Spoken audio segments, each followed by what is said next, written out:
Okay, Jai Baba. So here we are. We have our Tween Sahavas today, and I believe it's going to be the last one before we break for the summer. So I'm really excited to see everyone here and with our guest Goher Mobed and from Florida.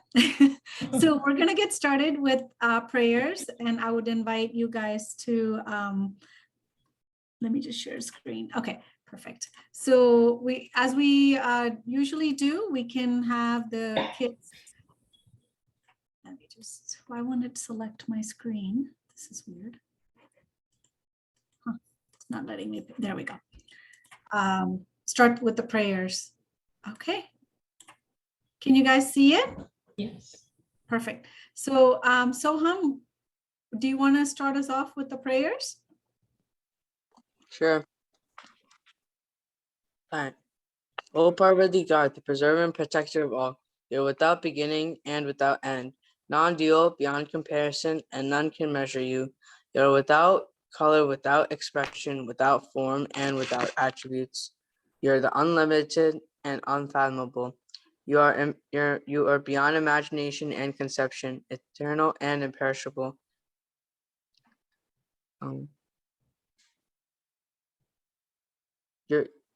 You're invisible and none can see you but with eyes divine. You always were, you always are, and you always will be. You are everywhere and you are in everything. You are also beyond everywhere and beyond everything. You are in the firmament and in the depths. You are manifest and unmanifest on all planes and beyond all planes. You are in the three worlds and also beyond the three worlds. You are imperceptible and independent. You are the creator, the Lord of lords, and of all minds and hearts. You're omnipotent, omnipresent, knowledge infinite, power infinite, bliss infinite. You're the ocean of knowledge, all-knowing, infinitely knowing the know of the past, the present, and the future. And you're knowledge itself. You're all merciful and eternally benevolent. You are the source of souls, one with infinite attributes. You are the trinity of truth, knowledge, and bliss. You are the source of truth, the ocean of love. What does that say? You're the ancient one, the highest of the high. You are Prabhu, Parameshwar, beyond God, beyond God also. You are Allah, Allahi, Yazan, Armaza, God the Beloved. Your name is the only one worthy of worship. Thank you, Soham. Meher, would you like to read the repentance prayer? Sure. We repent, O God, most merciful, for all our sins, for every thought that was false or unjust or unclean, for every word spoken that ought not to have been spoken, for every deed done that ought not to have been done. We repent for every deed and word and thought inspired by selfishness, and for every deed and word and thought inspired by hatred. We repent most especially for every lustful thought and for every lustful action, for every lie, for all hypocrisy, for every promise given but not fulfilled, and for all slander and backbiting. Most especially also, we repent for every action that has brought ruin to others, for every word and deed that has given others pain, and for every wish to pain to befall others. In your abounding mercy, we ask you to forgive us, O God, for all these sins committed by us, and to forgive us for our constant failures to think and speak and act according to your will. Jai Thank Baba. you, Jai Baba. Ayan, would you like to say the beloved God prayer? Sure. Beloved God, help us all to love you more and more, and so yet more, till we become worthy of union with you. And help us all to hold fast to Baba's Naam until the very end. Avatar Meher Baba Ki Jai. All right, thank you. Okay, so now that we've said our prayers, Jai Baba, everyone, Alan and Rosalie, Manya's here. I see Sahana. I think we lost Soham somewhere. I guess he'll be coming back. So we're really excited to have you guys come and meet our guest. I'm the host. It's been a long day in the sun. Yeah. We just got back from a long tournament. So Goher is here from Florida, and I just wanted all the, kids here as well as adults, if we haven't met each other, to introduce themselves so that Goher knows where you are from and where you live. And we would love to see your beautiful faces. So please turn on your cameras. Okay. And tell me your ages too, please. Yes, ages as well. So Meher, I see you on my top left. So let's start with you. Okay, my name is Meher. I'm in 5th grade and I'm 11 years old and I play the violin. Nice to meet you. Where do you live? I live in the United States, Connecticut. Awesome. Okay. Shireen. Hi, I'm Shireen. I'm in 10th grade and I live in Farmington, Connecticut. Nice to meet you. Shireen and Meher are siblings, just to give you a frame of reference. Yes. Okay, now we have Manya. My name is Manya. I'm in kindergarten and I'm 6.5 and I live in Denver. Oh, nice to meet you. All right, Ayan, go ahead. I'm 12 years old. I'm in 6th grade and I play the guitar and yeah, that's about it. Where do you live? I live in Pittsburgh. I already said that.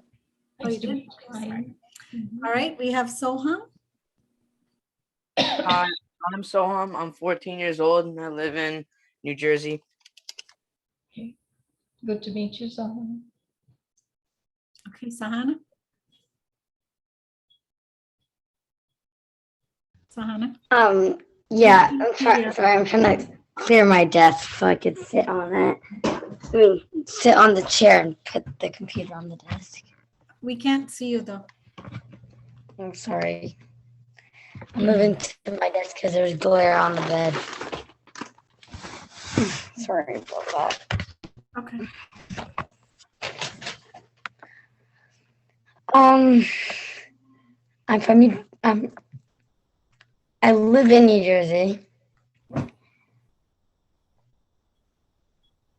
How old are you? How old are you, Sohan? I'm 11.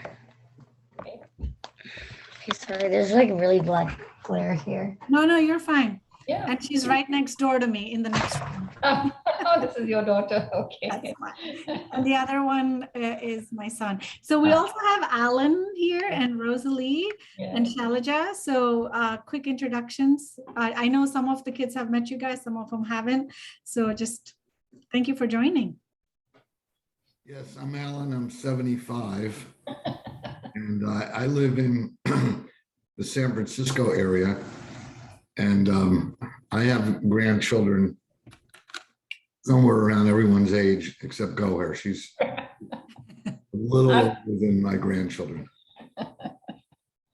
Thank you, Alan, for joining. Go ahead, Rosalie. I'm so happy to be here. My name is Rosalie Margaret O'Dempsey, actually, and I was born in California and lived there many, many years, more years than all of the children who spoke up. And one day, Baba moved me to the East Coast by his beautiful center that he said he would never leave. So I'm very near Myrtle Beach, and it's called Little River. And I'm approaching 8.0. Yes, awesome. Ah, Well, we're glad you're here, Rosalie. It's wonderful to see you. yeah. Good. Shailaja. Hi, yeah. Hi, Goher. Jai Baba. Jai Baba, Shailaja. Yeah, yeah. We live in Farmington, Connecticut. Yeah, kids are Shri and Meher. Oh, okay. Nice. Yeah, we are excited. We are really excited. Oh, I'm please. 40 years old. Uh-huh. Welcome. Well, you guys know me, so I've already introduced myself. So I'm really happy, Goher, that you're here, and Alan and Rosalie, and can't wait to get us started. So Goher, the floor is all yours, and I do have your PowerPoint ready whenever you'd like, so I can let me know when you would like me to start sharing the screen. Yep. Okay. Do we want to, should I start sharing screen now or later? No, I'll prompt you as we go Sure. along. Okay. Absolutely. All right. So Jai Baba, everyone. It's so good to be here. Thank you for inviting me to be a guest speaker for you. And I hope my story of my father, as some of you adults already know, and then of course my story to follow. So I'll do it in those segments. First, I'll start with my dad, Minu Karas, who was from Karachi, Pakistan. And I'll tell you, he'll share a bit of his story and how he came to Baba first and what brought him there. And then I'll segue into my story. And so we'll take it as such, okay? So anyway, my father was Minu Kharas, as I said, from Karachi, Pakistan. And as a very young child, he was very much into wanting to know about God. He wanted without anybody ever telling him or prompting him, his very intense desire, even as a child, was, who is God? Where is he? If there is such a person as God, why can I not see him? You know, this was his constant inner prompting. And as a child, he was he was born to elderly parents, and his parents came from a very humble background. So after many brothers, siblings that came before him, he was sort of neglected, if you will, because of various circumstances in his family. So his older sister, who was by then much, much older to him, was married and had her own family. She decided to take him in as, you know, and bring him up and raise him, because she could well afford to do that. So he was now living with his sister and was being brought up in a very princely fashion with good education and lots of lavish upbringing and all this. But on the flip side of that, she was not a very nurturing sort of person. She was not like a true mother figure to him, and he felt she was very strict with him. So, for instance, if he had a test and he, came home with 99 out of 100, she would beat him, and she would be, excessively cruel to him. As a child, that sort of built up. And he resented that, obviously, and he found that he lacked that nurturing. He wanted somebody to love him, obviously, as all children do, right?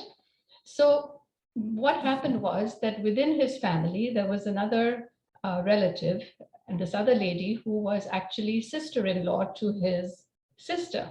And he found in this lady that he had the welcoming, nurturing nature that he was looking for in a mother. So he sort of veered towards her. He sort of would, interact with her sons, play with them, and so therefore came more and more into her fold. So, and she also lavished her love on him as a child. And of course, that brought him much closer to her. So this, he sort of grew up with this mixed emotion of, on the one side, his very, very intense longing for God and who God was and wanting to get to know him. And on the other side, his love for this lady who took care of him, who took him in and nurtured him as a mother would. So you can see the two aspects of love, right? One is divine love, which is love for God and wanting to know more about God.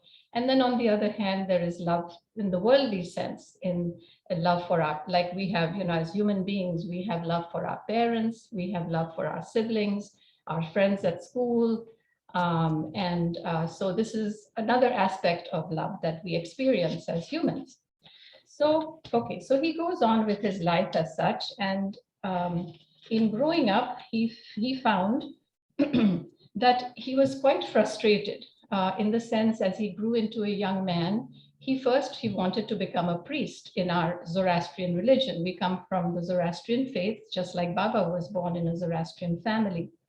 So he wanted to become a priest, but he was denied this option because in our Zoroastrian faith, you have to be born in the priestly line. In other words, if your father's father, if they were all in the priestly line, then you could become a priest.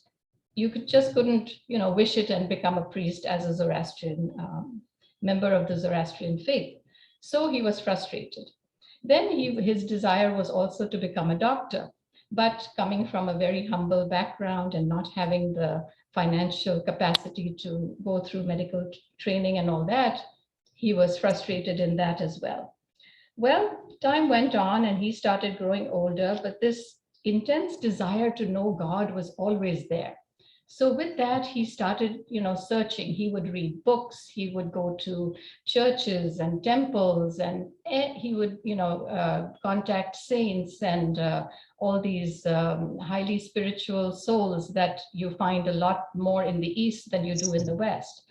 And so in India, you have these sadhus and saints. And so he contacted virtually every possible spiritual entity or person that he could come across, but to no avail. I mean, he was just not satisfied with anything that they would, impart to him or whatever.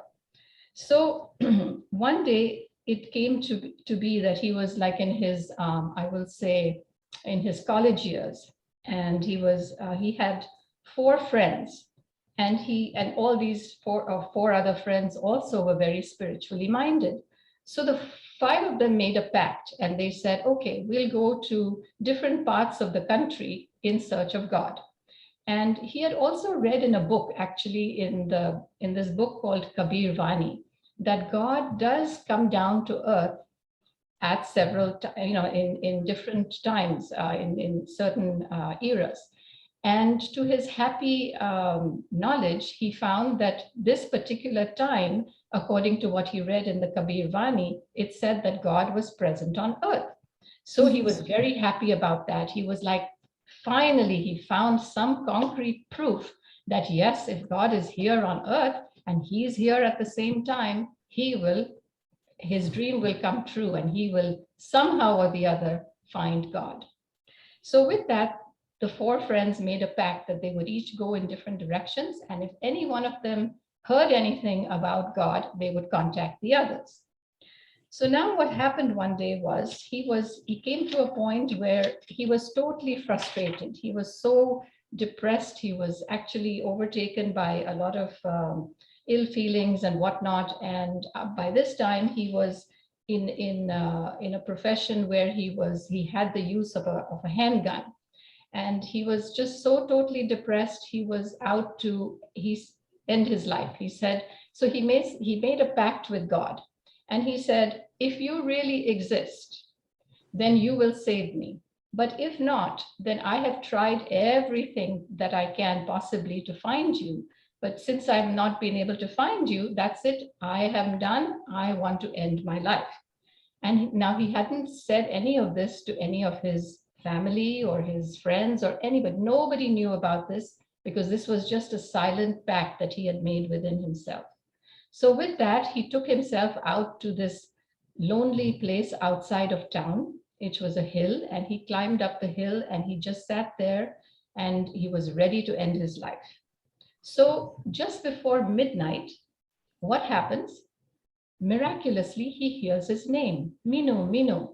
And all of a sudden, one of the 4 friends that he had made this pact with, right, comes running up the hill and says, Minu, what are you doing here? He says, come, I have to take you to meet somebody. And first of all, he was shocked that this friend of his was even able to find him because he had not told anybody about this. So he thought to himself, this must be something, I must, know what this person is, where he's taking me. And so this friend of his brings him to a yogi. Now, a yogi is an advanced soul, meaning a soul who is advanced on the higher planes and is very spiritually minded. And very often these highly advanced people can guide you towards on your journey. So anyway, he brings him and introduces him to this yogi, whose name was Master Ramsundar. My father actually recognized him because earlier on in his school days, this same person was a teacher. He was a PE teacher at his school. So he recognized him. And anyway, so he was introduced to Master Ramsundar. Now, being a yogi, he my father took to him in a way that sort of made him feel very satisfied to be in his company. And he would often go and sit with him in the evenings and spend time with him. And Master Ram Sundar now taught him certain mantras. Now, mantras are certain sort of prayers, if you will, to help you, to protect you. And he gave, so he gave him these silent mantras, and he told him that these mantras would protect him from dangers such as snake bites and gunshot wounds. Now, remember this, okay, because it'll come into my story down the road. So anyway, so he teaches him these mantras, and then he gives him, he also gave him a certain thread, like a sacred thread, and he told him to keep that thread on himself at all times, because this also would protect him. So my father didn't quite understand what he was talking about, but in any way, he respected him, and he was, you know, he somehow felt that this was some other power behind him was guiding him. Okay, so this was done. Then, so one day this Master Ram Sundar tells him that very soon you'll be doing parade. Now, this didn't make any sense to my father, but by this time he was in what he was training to be in the police, in the CID, in the police training school. And one day, all of a sudden, he found that, yes, he was actually told to go to Nasik for further police training. So and before he went, actually, this Master Ram Sundar comes to the docks. Before my father took off, he was in Karachi. Nasik is in the north of India. So he had to go from Karachi to Bombay to sail, and then from there on to Nasik. And before he left, Master Ram Sundar comes to see him off at the docks. And he bows down to my father. He garlands him. And he says that you will meet somebody in Nasik. When you meet this person, give him your full,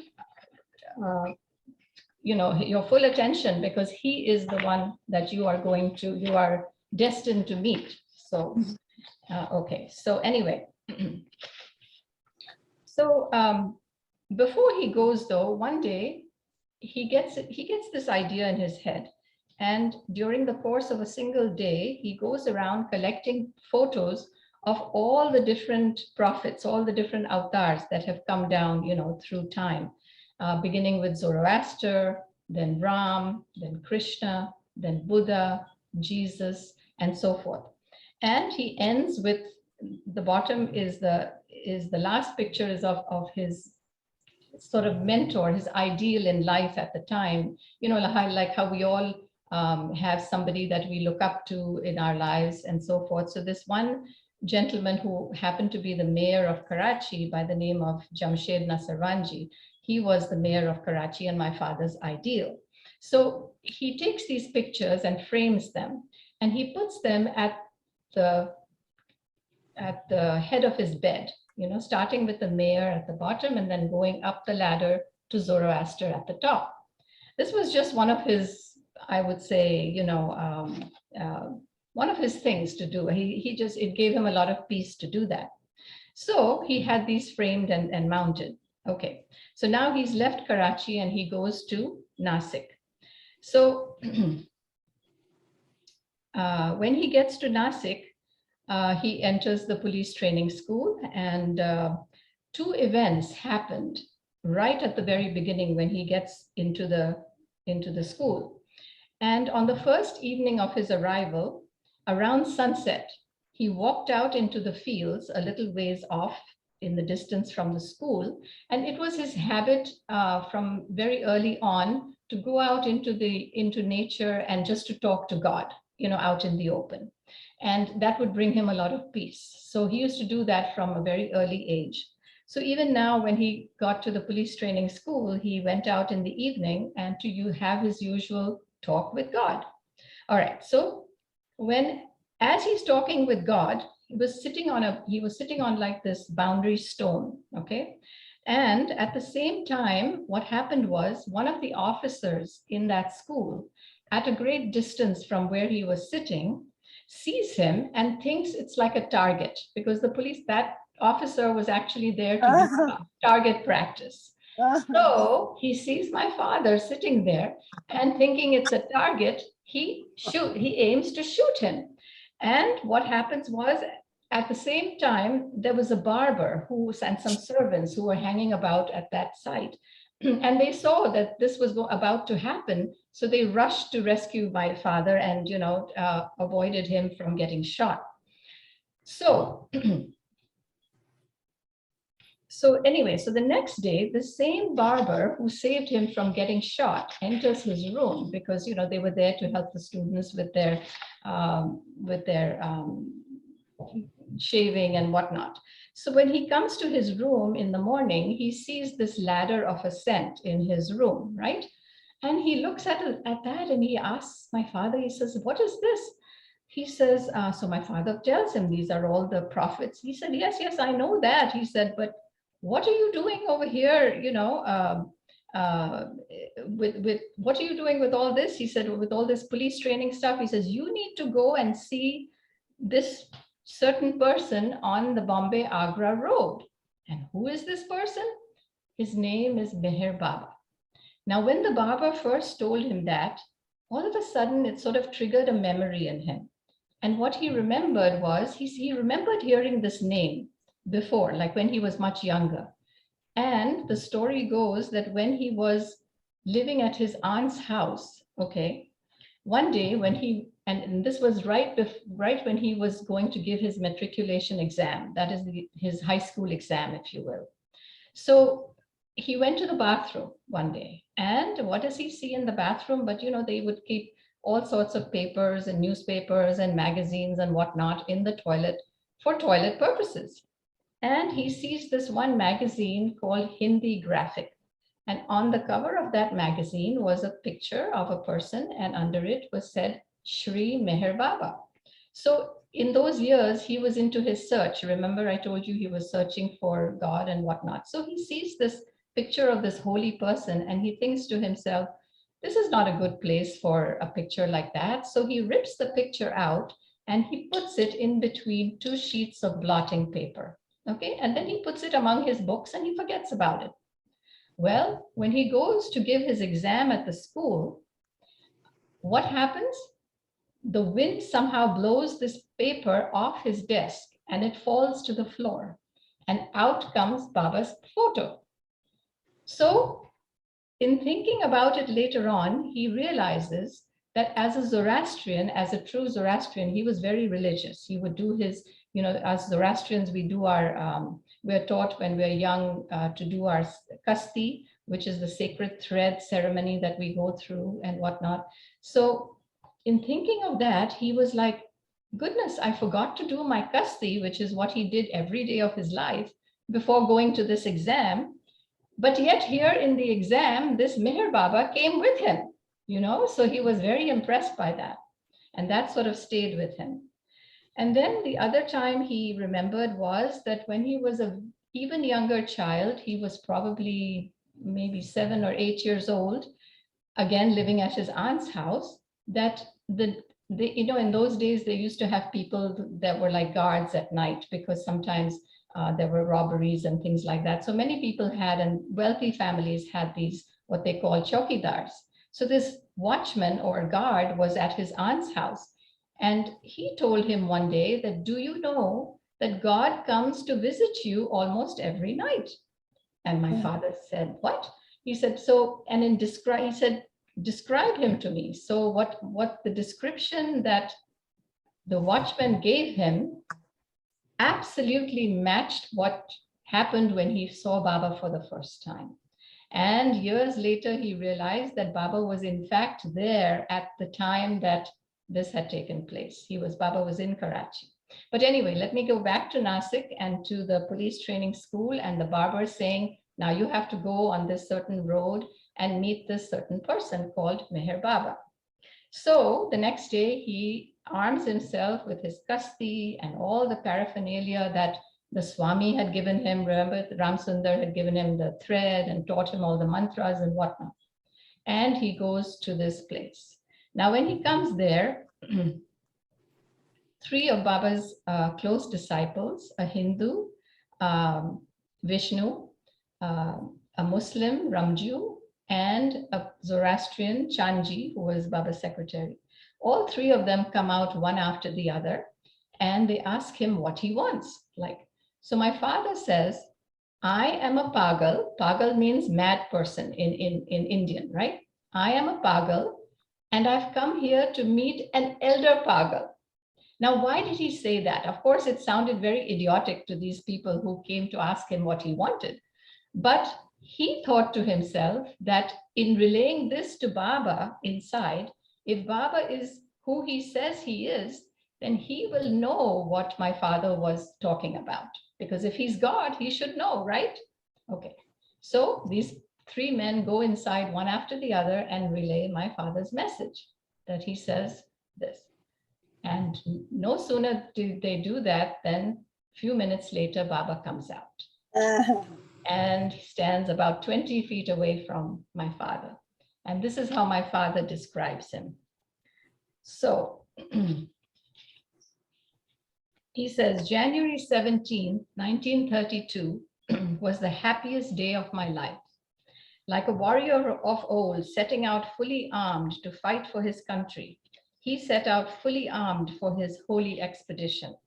He dressed himself in his usual white garments with a locket containing a small photo of Lord Zoroaster around his neck and the red thread given to him by the yogi in his inside pocket, and a sandalwood mala. Mala is like a rosary for prayers.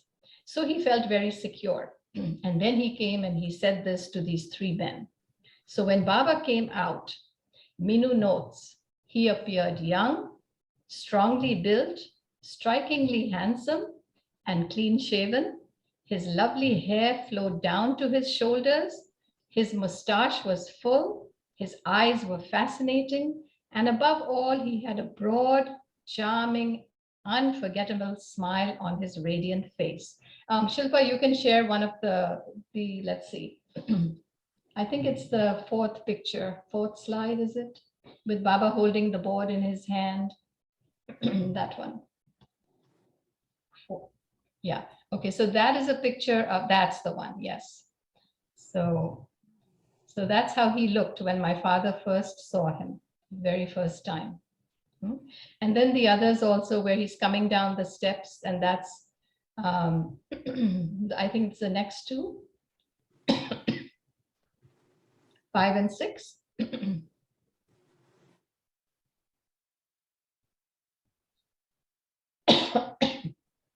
Sorry. For some reason, it was freezing a little bit. Let me try. Oh, okay. Okay.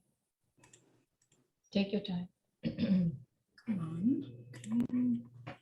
Okay. Huh. Give me a second, okay? Yeah. Okay, take your time. I'll continue in the meanwhile. So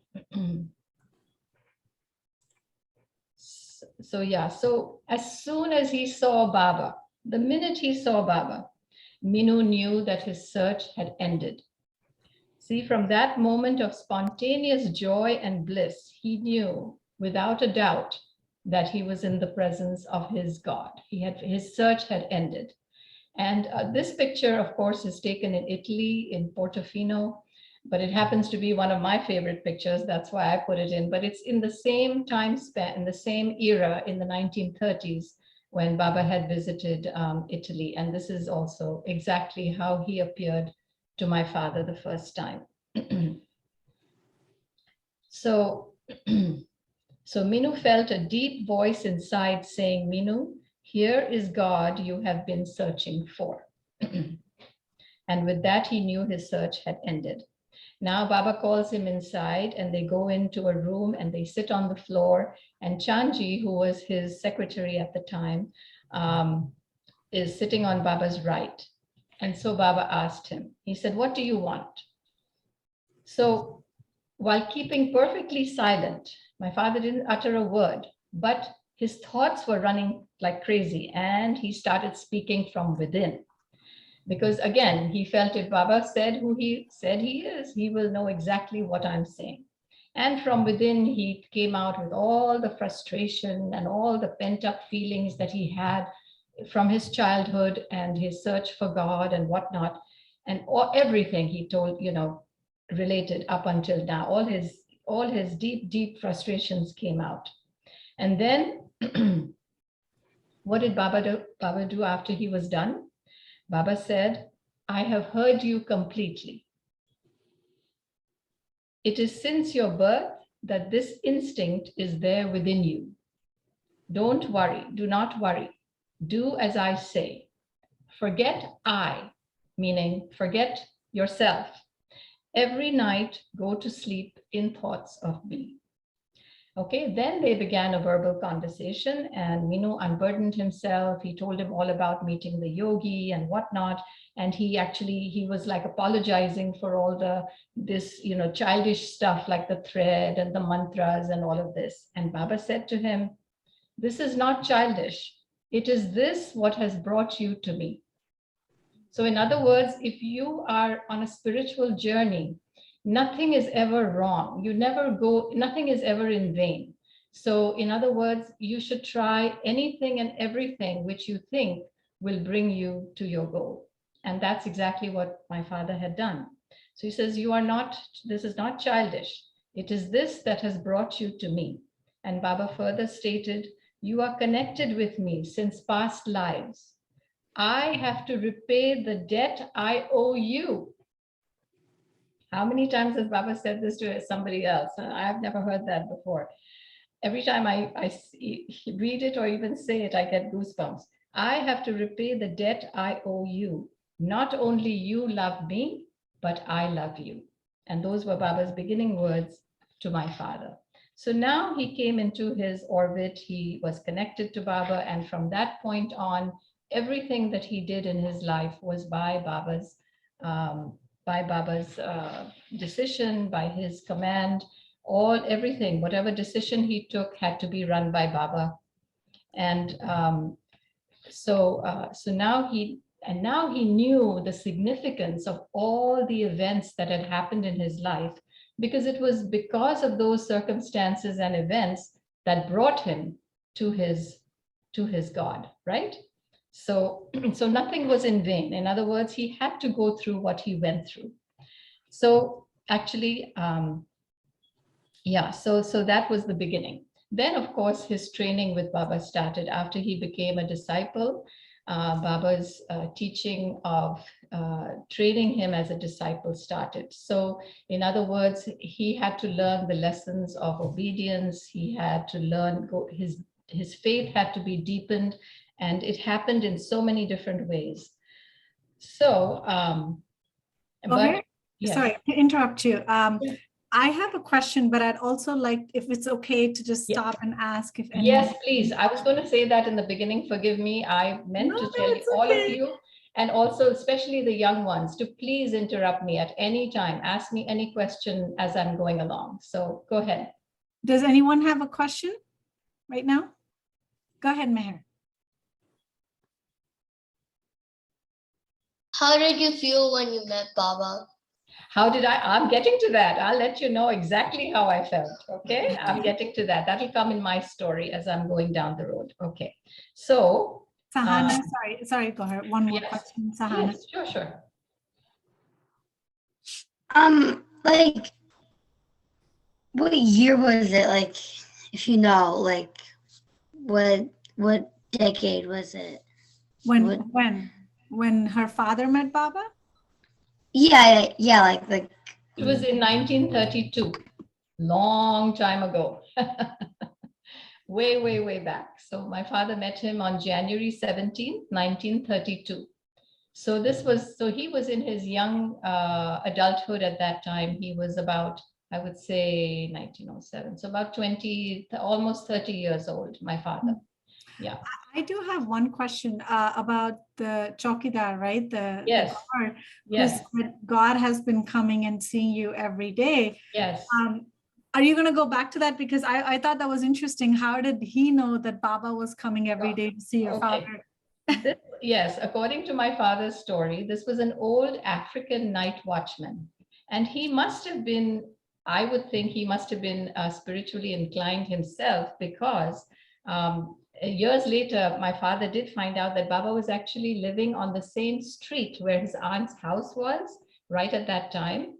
And for whatever reason, see, this is how Baba collects you. If you're his and you're already in his orbit, he is the all-knowing, right? So for whatever reason, he visited Dad several times at night. And as the watchman said, he would sit on his bed and caress him, without my father, of course, knowing at the time when he was a child. But later, when the night watchman told him that, did you know that God comes? And so he must have felt within himself, and from what he saw of Baba, from what he described to my father, that this is how he looked. Dad said it was exactly the description of how he saw Baba the first time. My gosh, it's Yeah. like goosebumps. Yeah, right? Tell me about it. I know. Yeah. So Thank you. okay. So anyway, any other questions now, or shall I continue? Yeah.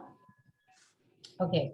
But see, Dad had a long ways to go as a disciple. So now he was in Baba's orbit. He had to learn many, many lessons.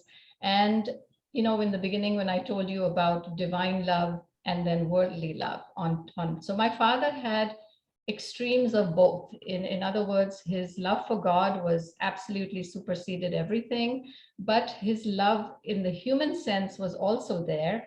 And mainly for this lady who had brought him up as his like adopted mother, I would say, you know, he had great love for her. And as he grew into his teenage years, this love sort of also grew in him and became more and more.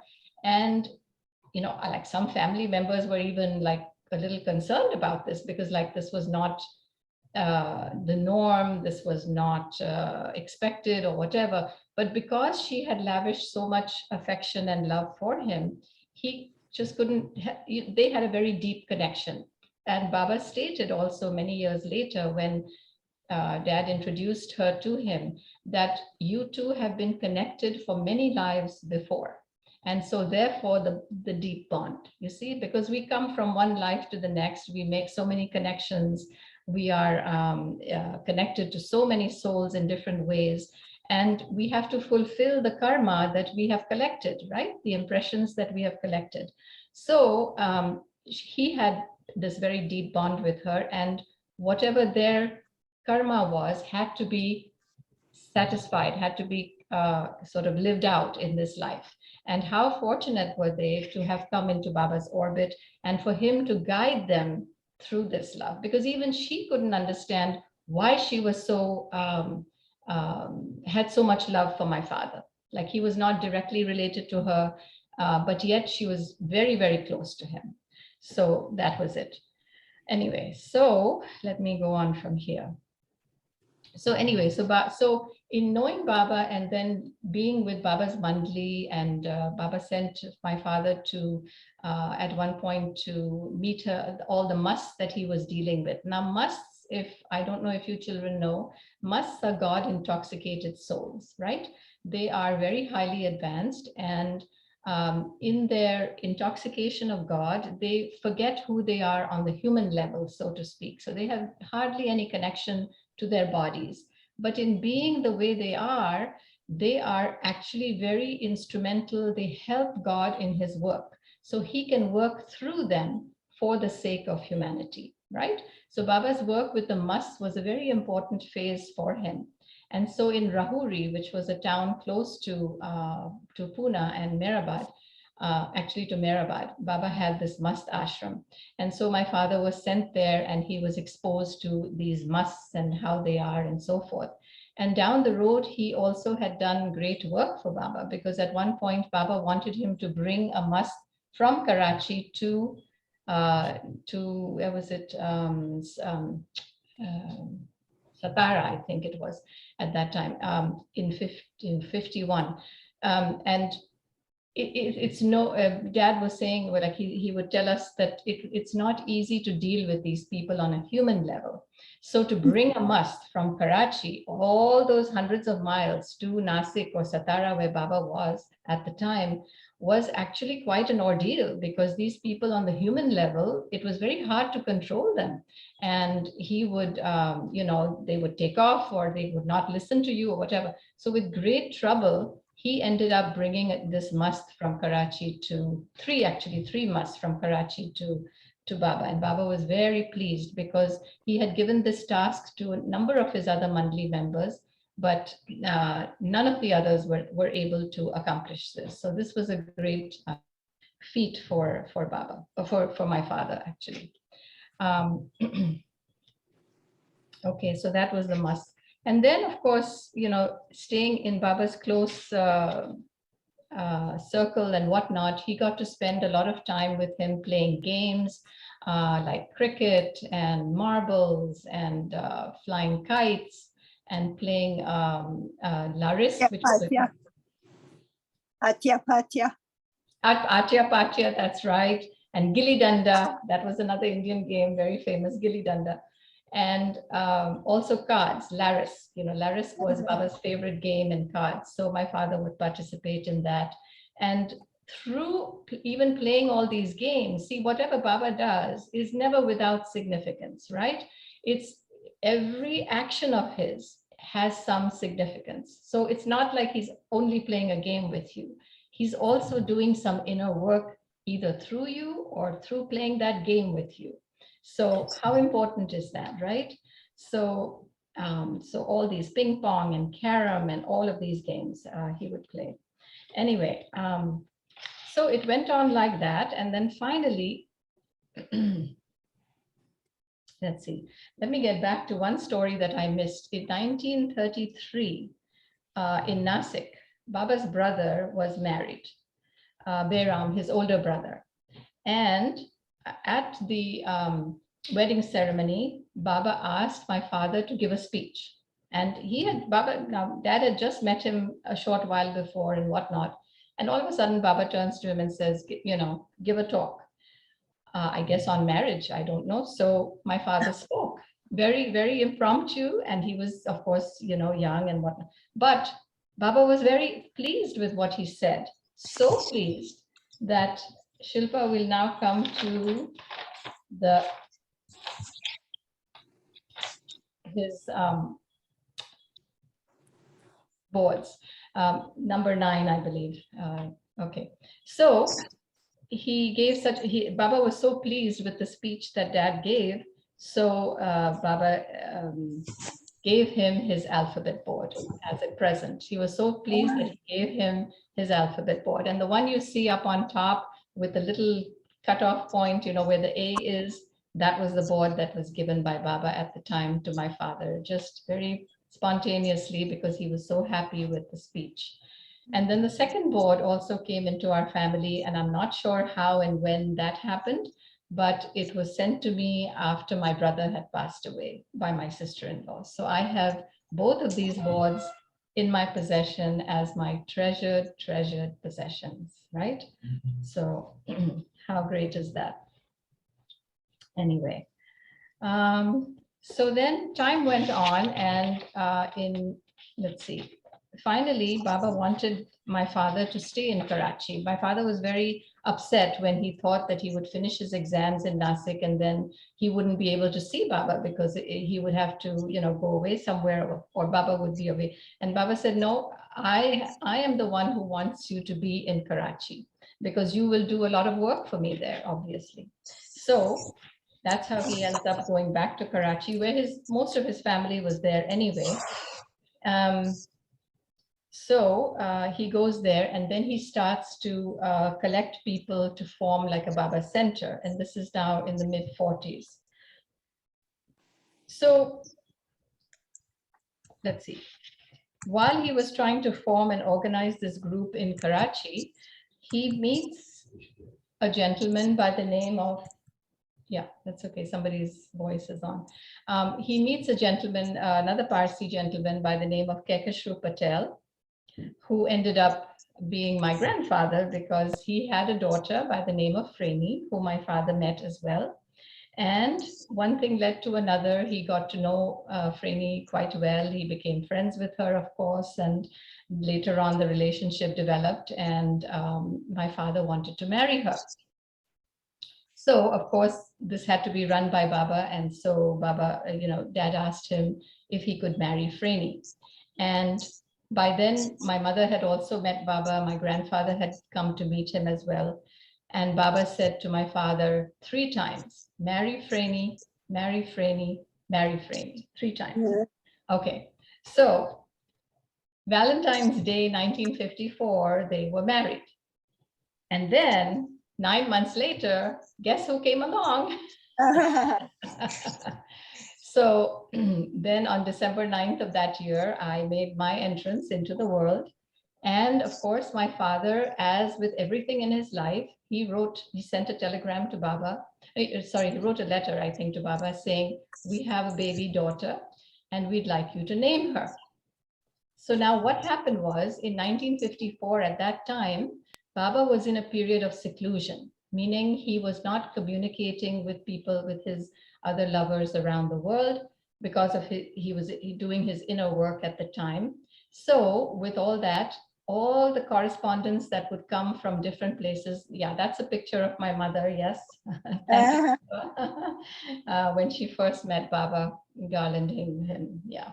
So, right. Anyway, as I was saying, so the letter goes to Baba, and as with all the other correspondence that had collected at the time, his letter was just put aside. So here I am, a newborn baby in Karachi without a name. So my grandparents, this went on for a few weeks, and then my grandparents were on my mom's side, they were like very anxious. And they were like, what are you people thinking about? Why are you not naming this child? And my father said, if anybody is going to name my daughter, it's going to be Baba. And I will wait as long as it takes for that to happen. So that went on for 5 months. And finally, in April of 1955, so even on my birth certificate, it says baby Karas. And now, Shilpa, if you would go to the letter that I have, I think it's either 14 or 16, one of those, I'm not sure which one. That's right. So as you will see in this letter, this was written by Irach. Irach was Baba's secretary at the time.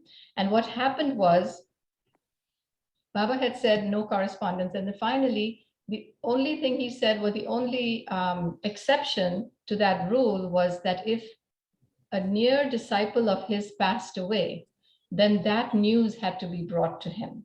So what happened was in April of 1955, very sadly, my father's cousin, Adi Dubash, who lived right behind our house, his young son, Homi, he was only 5 years old, or 4 years old, I think, fell from a 2nd-story window while playing.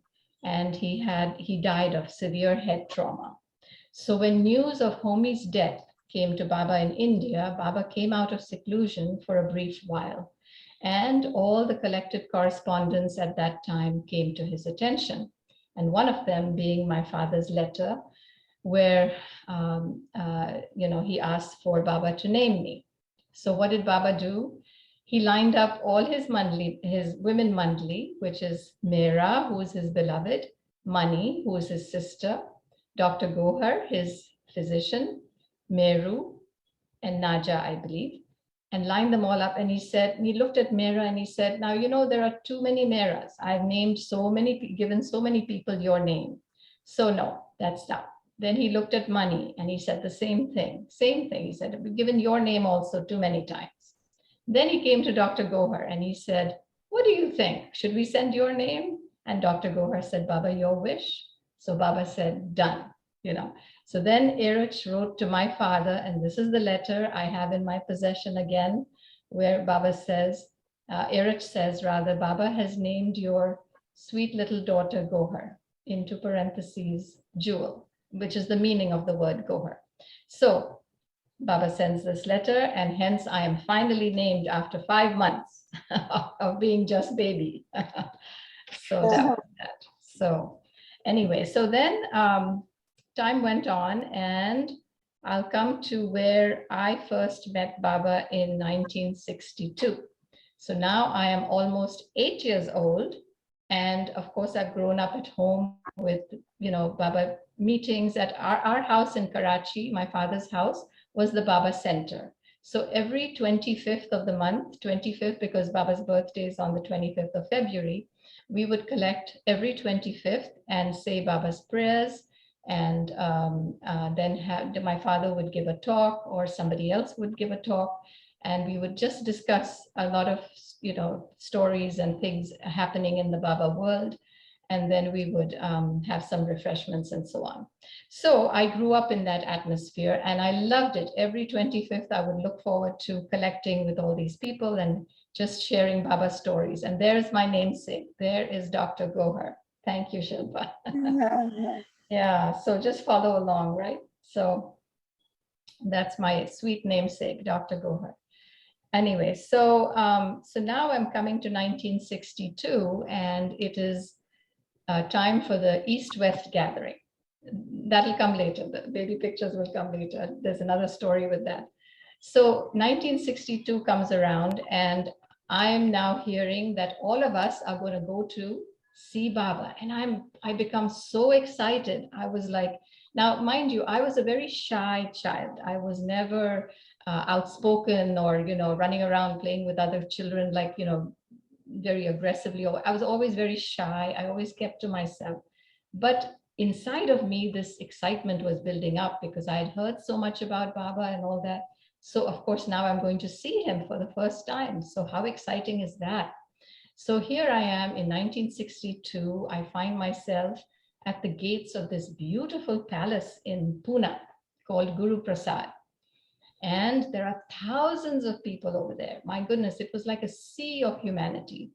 So we all go in, and we go to the back of Guru Prasad, and there's a big pandal, like a big awning placed, and thousands of people. All the men are on one side and all the ladies are on one side. And I just have this knowing within me that if I go a certain distance and then I turn around, I say to myself, the first thing I want to see is Baba. So that's exactly how it happened. I walked past the stage, there was a stage, and then there was this whole big setup with thousands of people facing the stage. But I purposely didn't look first. I walked straight ahead, and then I turned around, and the first thing I saw was Baba sitting on the stage. And boy, did he look beautiful. I just stood there staring at him for I don't know how long, because, I was just lost. I turned around, and there he was, sitting in all his glory, beaming pure radiance.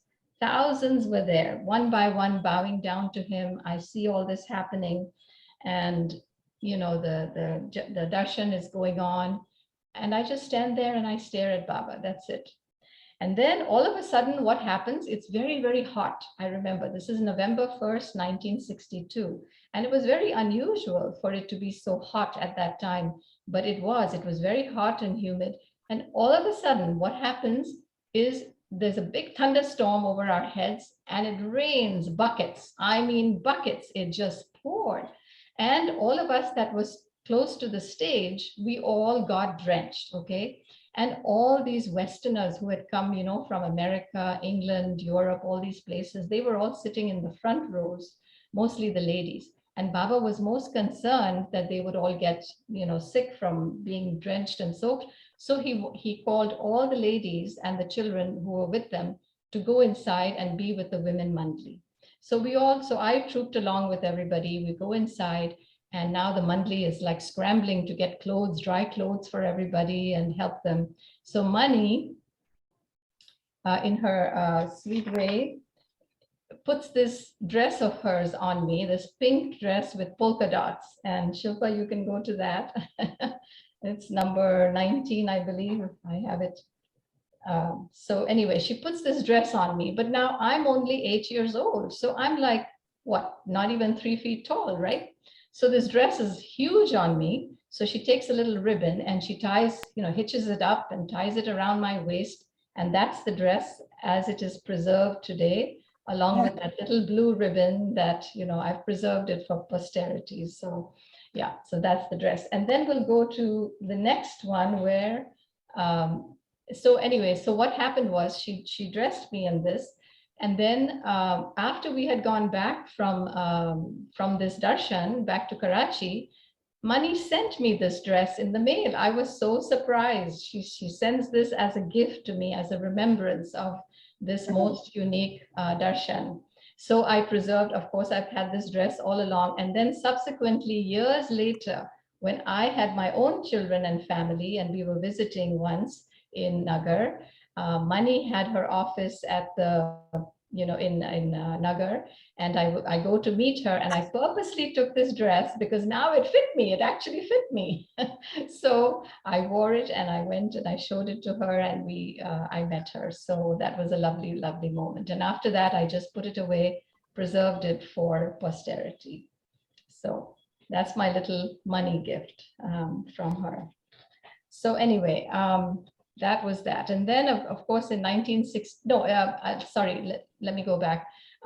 So the 4 days of the darshan take place, and Baba calls us at some points. I think it was a little after, I'm not 100% sure, or was it during those 4 days? I'm not certain.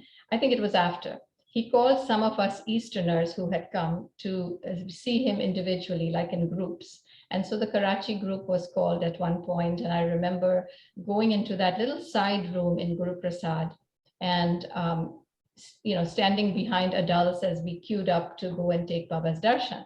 So as I'm standing behind somebody, I kept looking like this, leaning over and looking at Baba to get a glimpse of him every so often.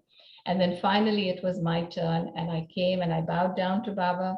I put my head on, I touched his feet, and I put my head first in the center and then on both feet, the right and left kind of thing. I kissed his feet and as a little child, and then I stood up finally. I just didn't want to let go. It was just so precious. I can still picture that in my mind. And then I finally stood up, and Baba gave me a hug and the embrace. And that memory is so, so vivid in my mind, right? Then the next time I saw him, and that was the last time I saw Baba physically, was in 1965. And that was again in Pune. And again, we had come in groups to meet him at the same Guru Prasad palace, in the same room on the side. And this time when I bowed down to Baba and I stood up, he said, "How big you have grown," just like that.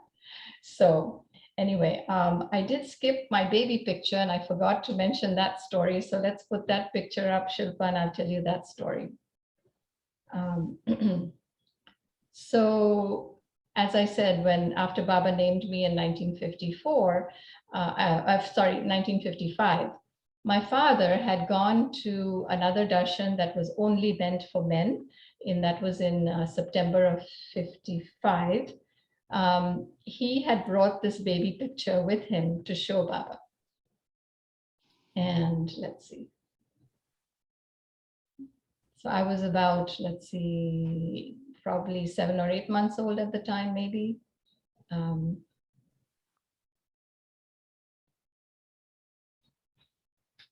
Get that.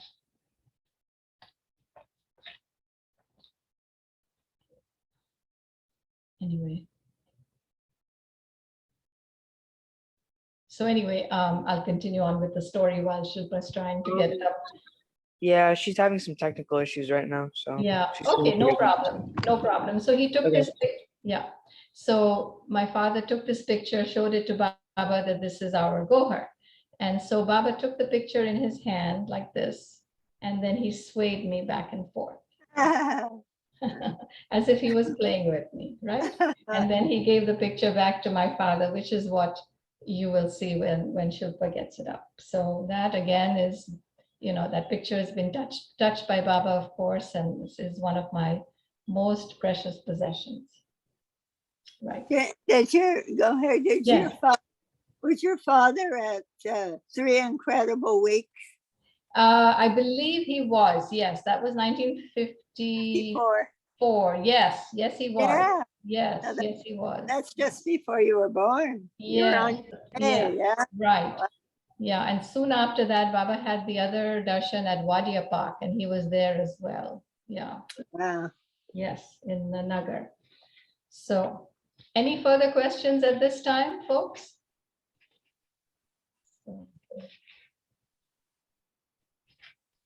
Mhm. Yeah. Okay. And then while we were sitting with Baba once, I remember in 1965, I think it was. Yeah. My father turned to me and I was sitting right next to my dad and we were all in front of Baba. And my father turned to me and whispered in my ear, keep your gaze on him and drink in every drop so that this memory will last you a lifetime. I've never forgotten those words. So that's exactly what I did. Yeah.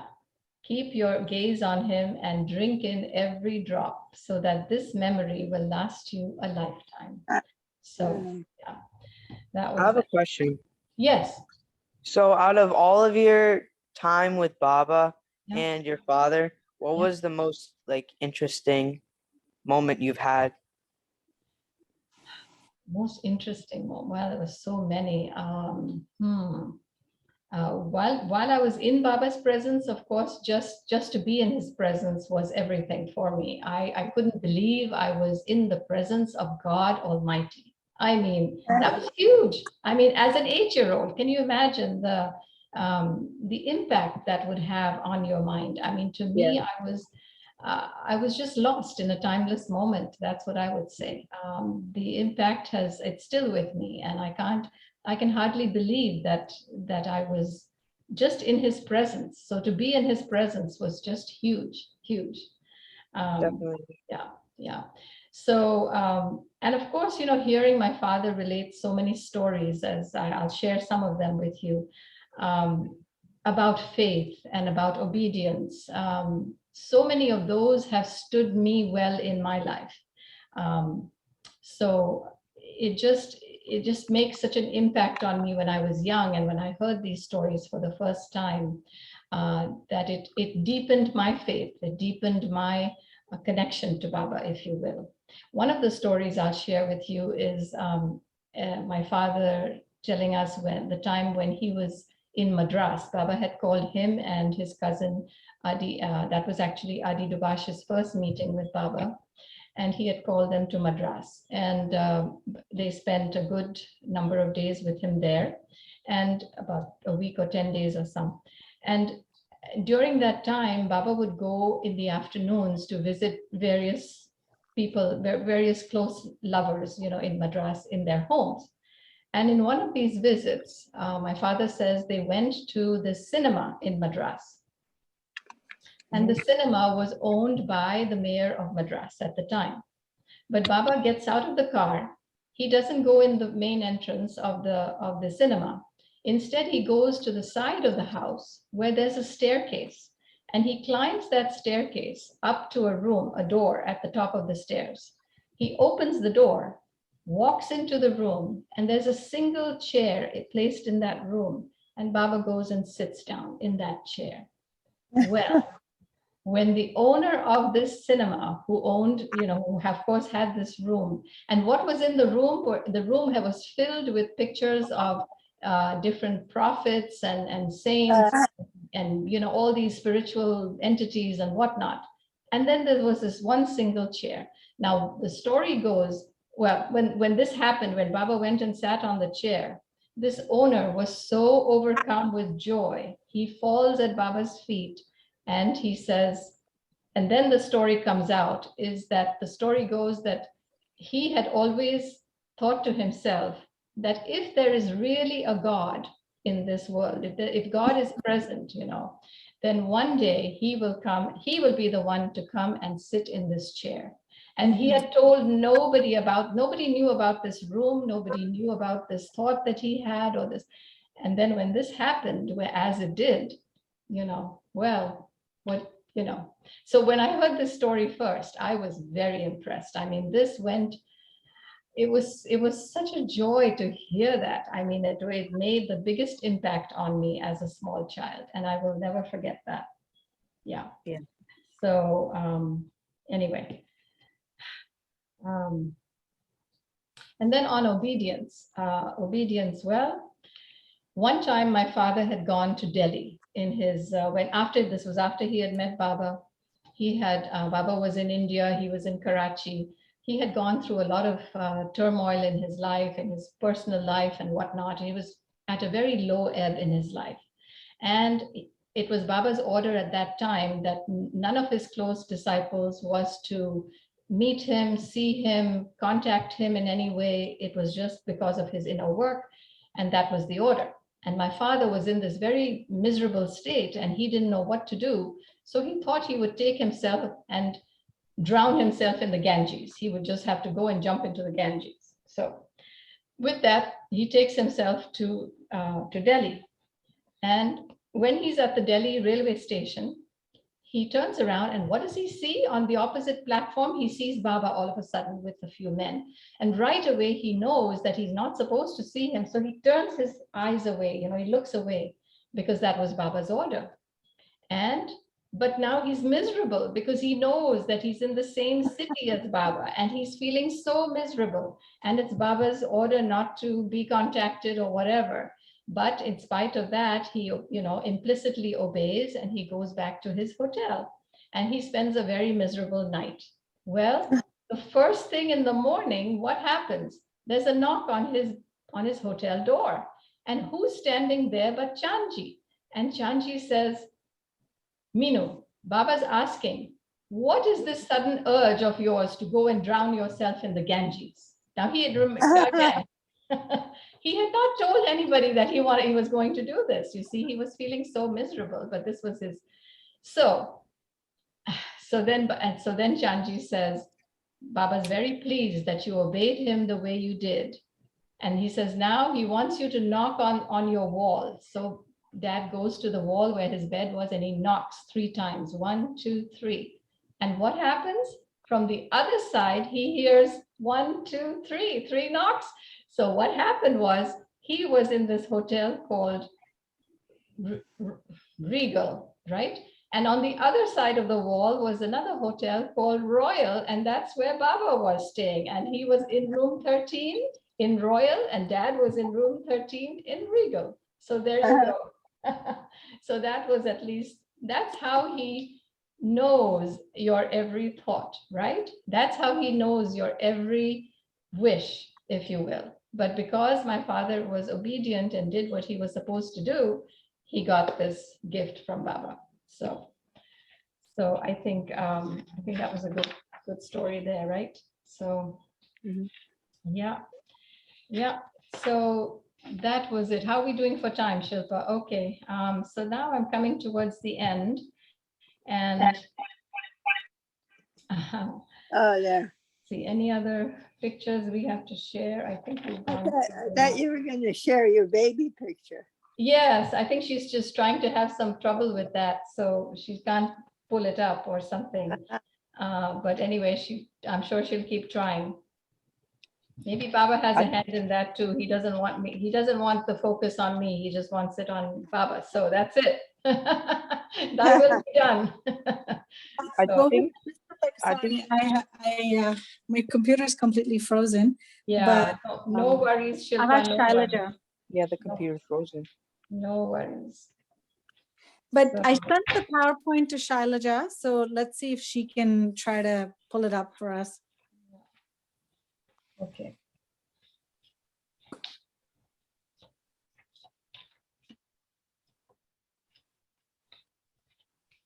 So when did your mother meet Baba? My mother met him in 1948, I believe. Yes, 1948. Baba had called a few of them to come for darshan, and my father thought this would be a good opportunity for her to meet. My grandfather had already met him once, But and this trip, my father said, "Come on, you come too." And so at the last minute, she got her stuff together, and she was able to join them. And that's when she first met Baba. There we go. That's it. So if you see my father's handwriting on the top, it says "Touched by Baba." Right, right. So to be given to Goher or something when she's older, something like that. He always wrote on the side of, everything. So that was little old me back then. And this was the picture that I still have. Yeah, yeah. So anyway, so yeah, so I mean, and before I close, I just want to say to you young people, that are new to Baba, that have not physically met him or known him. And a lot of people in the West are in the same situation as you. But just to know that coming into or being born into a Baba family is not something that happens by chance. It is something that happens after lives and lives of searching for him. You have had some, in other words, you've had some connection to Baba for you to be in this spot today, in this place today, and to even be in his orbit in this Advent, right? So what I would say is to think of Baba and to keep him with you as a friend, as a constant companion is something so important. For you very young ones, treat him as a friend. If you're playing with your friends, or if you're having a tea party for your little girlfriends or whatever, invite him to come and join you and say, Baba, come have tea with me, or come play a game with me. Or when you eat your food, when you eat your meals, or you're having a good time with your family on vacation, say, all these times, if you think of him, it brings him into your life more and more. And he's able to then help you move on more and more. And I'll share one little story that happened to my daughter. Actually, this was when she was in 8th grade. This is our oldest daughter. Her name is Syra. She was in 8th grade. And you wonder how talking about Baba sometimes would help children or whatever. And so she grew up with me telling her stories about my childhood and so forth. So one day in 8th grade, she comes up to me and she says, Mom, I have a story to tell you about Baba. I said, really, what? And she said, I had this test coming up and I found that I had lost my book to study for it. And she was most upset because this was like a few days before the test and she could not find her book anywhere and she needed it desperately. She even went to ask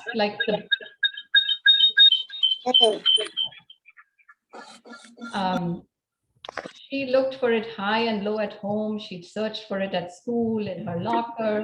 She went even to the bus driver and asked if she had left it by mistake on the bus or something. Couldn't find it anywhere. She said, Mom, in my desperation, what I did was I looked at Baba's picture at one point and I said to him, I prayed to him to please help me find the book. What do you think happened the next day? She says, I go to school and in the middle of one of my classes, I get paged down to the school office. And she said she goes to the office and there on the counter is her book with her name written on it. And she asked the ladies in the office, who dropped this book off? And nobody seemed to know where it came from. It was just there. So you see, if you ask honestly from within, Baba's always there to help you, always, in any aspect of your life. And of course, it's easy to think of him when you're not feeling well or when you're not having a good day or asking for his help with some problem or the other. That's natural, and he wants you to do that, of course, as a friend. But if you think of him when you're having a good time, when you're having happy experiences, that is like you giving your gift to Baba, right? And he is so, so happy when you can do that.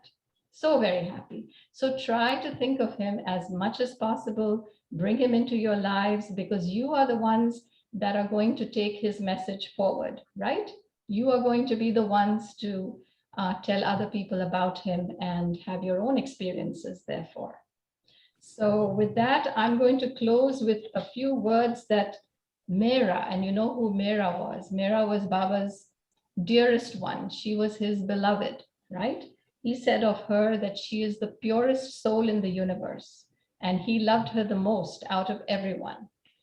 So Mera at one point said to young Baba lovers, and this was her message. I'm going to read it to you. Mera says, take Baba's love with you. Be happy always in Baba's love. Know that Baba is always with you wherever you are, that he loves you more than you love him. That is why you are here. He loves you. Now it is time for you to love him. For that, he has suffered. When you say his name, he is always with you.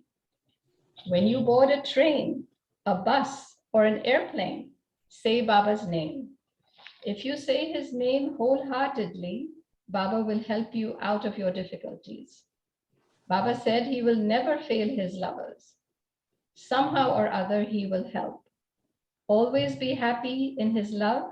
You are very fortunate to love Baba. Baba's miracle of love is that all the young ones who have not seen him come to Baba. Jai beloved Baba. Yeah, Baba. Thank you, Goher. That was wonderful. And I'm sorry, I had no idea. Oh, what no, you- no, no, you did fine. You did fine. That's good. We're able to share. But I just want to open it up. We have a few minutes left to Yes. everyone else, if they have any questions that they want to ask of you. Please, please. That's what I'm here for. Yeah, Jai Baba, go ahead. Thanks a lot for the wonderful talk and everything for the kids. I just wanted to mention one thing that I forgot. So when we got the invite, I didn't read completely, but when you started saying Minu Karas, I remembered that during our Denver meetings, we found like a beautiful video of your father, his interview through the Urban Lux series. Oh, right, right. So it was extremely beautiful to share. So Yeah. I just paste that link here too, but thank you for everything. Jai Baba. You're so welcome. Jai Baba. Thank you. Thank you. Oh, that's wonderful. Thank you. How about anybody else?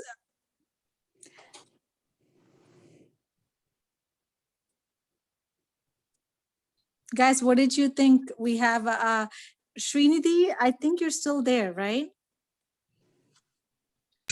Yeah. Hi, go ahead. Hi. Jai Baba, Shri. Oh. Jai Baba. Nice to see you. Thank you. Thank you. Yeah. Hello, everybody. Good evening. Jimmy Khan. Yes. How are you, Jimmy, Uncle? Your Holiness. Your Holiness.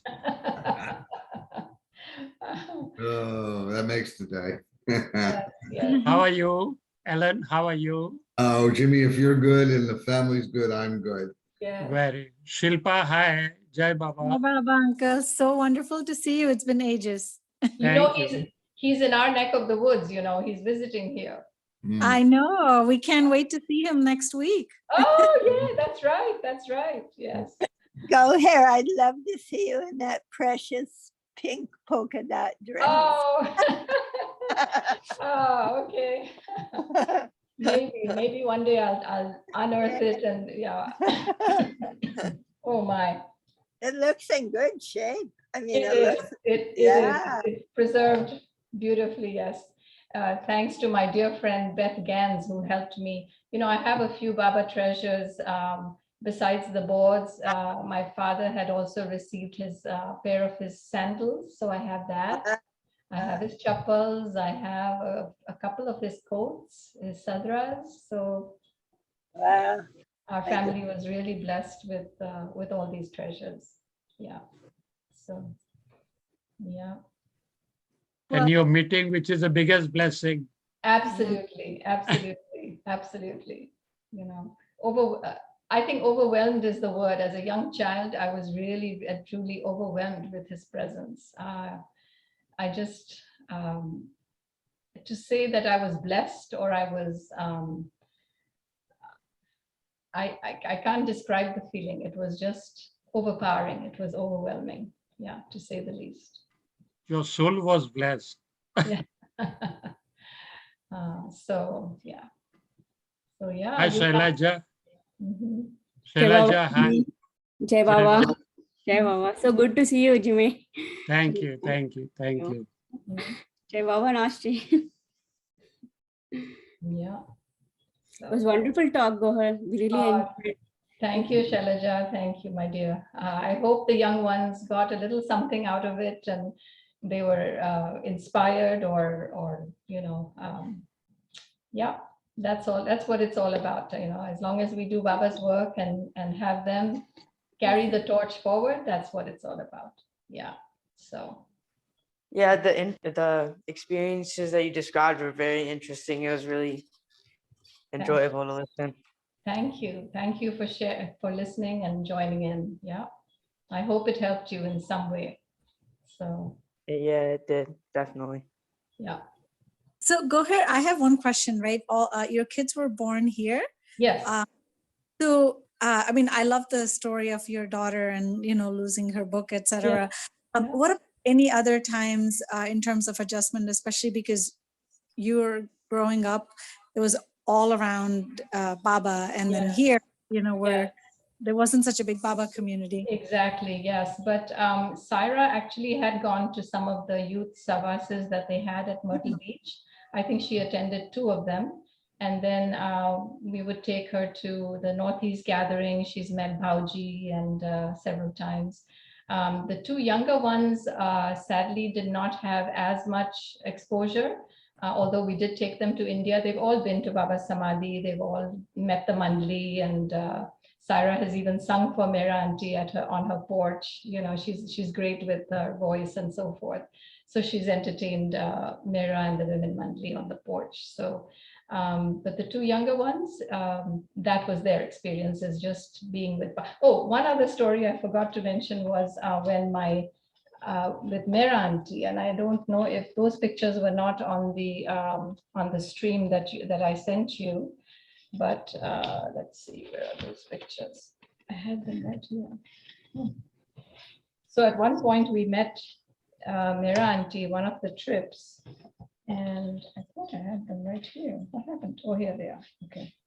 So this is the time when I was pregnant. I'll try and hold it up to the camera. Maybe you can see it. Can you see this picture? Yeah. So there I am I was actually about 5 months pregnant at this visit with our son, our second child, who was our son Darius. And we were visiting Nagar, and of course, Mera was there. So what happened was, because I was pregnant, she put her one hand on my stomach. And then she looked at Baba's picture and she said a prayer. She said what she said to Baba, which I don't know what that was, but it felt like such a blessing. And I know truly that we've been blessed with 3 gems as children, and Darius truly is one of them. So that was very special moment with Mera. Goher, were you in the dining room, the tea room? Yes. Yes. She'd always stroke. Yes. Right. And then this was a subsequent visit when my children were a little older, and you can see there's Syra standing in between Mera and myself. And there's Darius, who is now 2.5 years old. So, and I was pregnant at that time with my 3rd child. So Mera has blessed all 3. So that's it.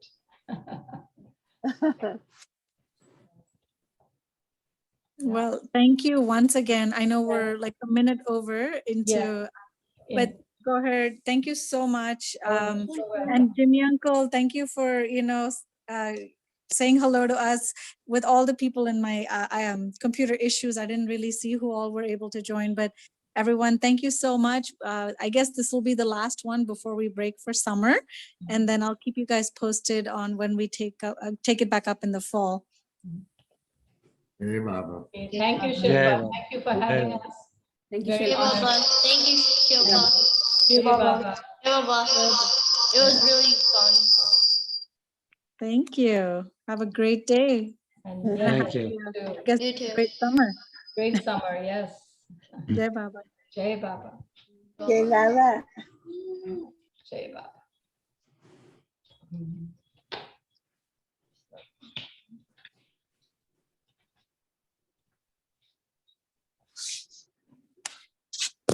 Going to Jeff's session now.